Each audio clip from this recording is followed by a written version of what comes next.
learning to focus more on other people's needs, less so than my own. And now, like, I've had the discussions with her where I'm like, actually, I don't need to be in a relationship to be happy. My journey of personal growth has always been about me trying to become a better person for my future. What does personal growth mean and what does it cost? Hey, I'm Madison and this is Growing Pains, a space where Gen Z gets real about the messy, meaningful process of growth and what it really means to our generation. Each episode, we have Gen Z individuals diving into how growth shapes our careers, relationships, and identities, and how things like culture, environment, and failure challenge us along the way. Because growth isn't always pretty, but it's always personal.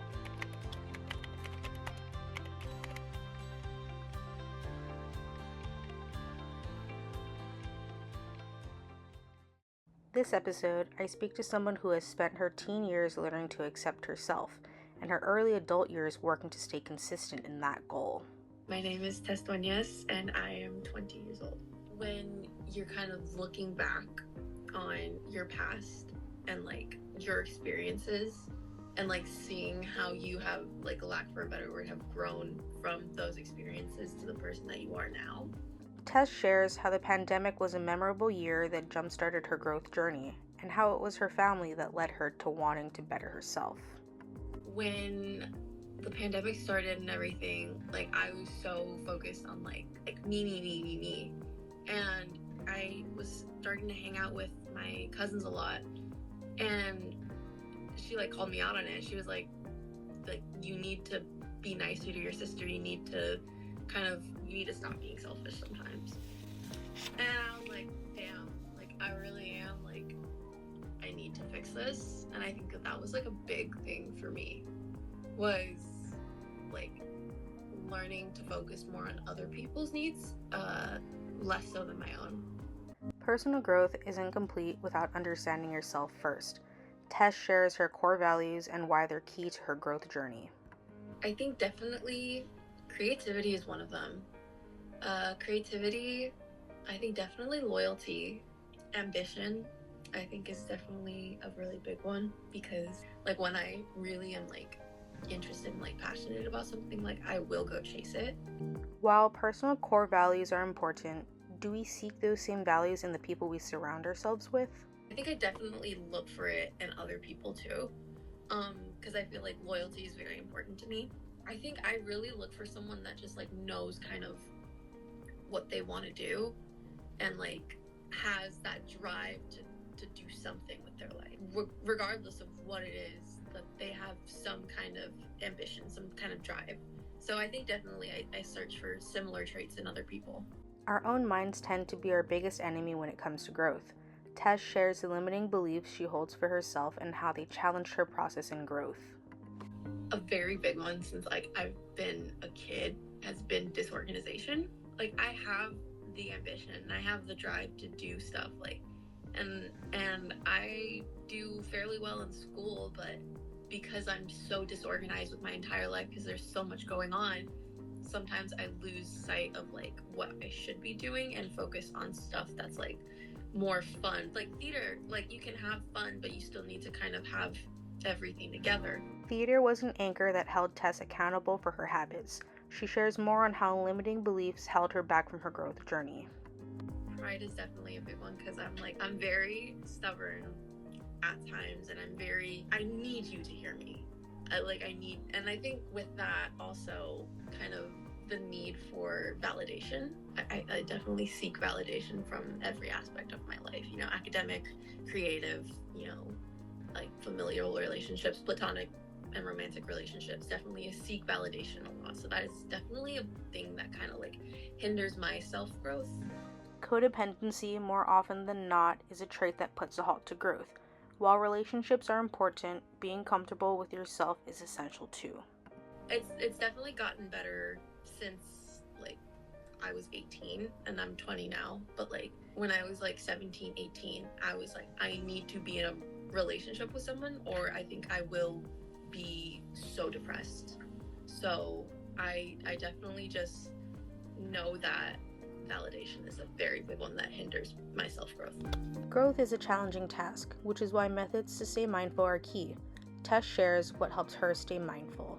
Music is definitely a big one because I am never I have literally 3 pairs of headphones with me at all times because music is kind of my way of calming myself, centering myself in the moment. Music is one of the many methods Tess uses to stay mindful. She shares how therapy is a tool that she owes her growth to. I think definitely my therapist. When I started going to her, I was so centered on relationships with other people. And now, I've had the discussions with her where I'm actually, I don't need to be in a relationship to be happy. I don't need to be in a romantic relationship to be happy. Let me say that. Because I have my own personal relationship with myself, and I have relationships with my platonic friends that give me just as much joy, I think, as if I would be in a romantic relationship. Everyone's growth journeys are different. For Tess, theater played a large role in who she is today. I was talking with my parents about Rent when I was, in the process of auditioning for it, because I knew that a lot of the contents of the show was something that they disagreed with. So I had a conversation with them where I was like, I understand your point of view. Here's my point of view. I will keep you in the loop and everything. And then my mom and my dad both told me that was an adult conversation that, was much needed, and that they were very proud of my growth in that aspect, because usually it was a nicer change from having these strong conversations to a much needed, calmer adult conversation. Feedback from those around you can be a vital tool in growth. Tess shares how with the help of theater, she's grown to look at criticism as a tool rather than a weapon. I think as I've gotten older, I've been a lot more receptive to feedback. So definitely when I was freshly 18, I was a little bit still I'm an adult. I can make my own decisions. I don't need anybody else's kind of opinion of feedback. But I think now I'm a lot more receptive to it creatively. I think also with theater, you need to open yourself up to feedback and to notes and to being told, hey, try it a different way. And I think with that, it's also helped me to be more receptive to feedback in my own personal life. Getting to know yourself better before worrying about others further strengthens growth. Understanding yourself creates a deeper connection to the relationships you surround yourself with. It's really, really important, I think, that before a person can grow, they need to kind of know who they are. And I think also you can start to grow, and also it was really important for me to kind of accept who I was, and as a person of the LGBTQ community, learning that the only person that really needs to accept who I am is myself. And I think when I learned that, I didn't need to be fit into a specific box, that I didn't need to explain myself to everyone else about who I was. I think that was a really important step in my growth, because for the longest time I was so set on the idea that, if you're part of the LGBTQ community, you need to have a specific identity, and a specific identity, a sub-identity, and I think what I learned from that was as long as I know who I am, I don't need to be conformed into a box. Academic growth is a part of many different growth journeys. For Tess, it was a challenge. She shares her challenge with academic growth and how she overcame it. In regards to my mental health, I have ADHD, and so I needed to learn how to accept that things were not going to be as easy for me as other people, and I needed to learn that I needed to work a little bit harder to get to where I am now, in terms of academics and stuff. Decision making is a skill that grows as you grow. Consciously making decisions to better yourself not only helps who you become, but also how others view you from their perspective. Tess shares a memorable decision she made that shaped who she is today. I think one that I made when I was, I think, 17. I had been going to a therapist that my parents had chosen for me.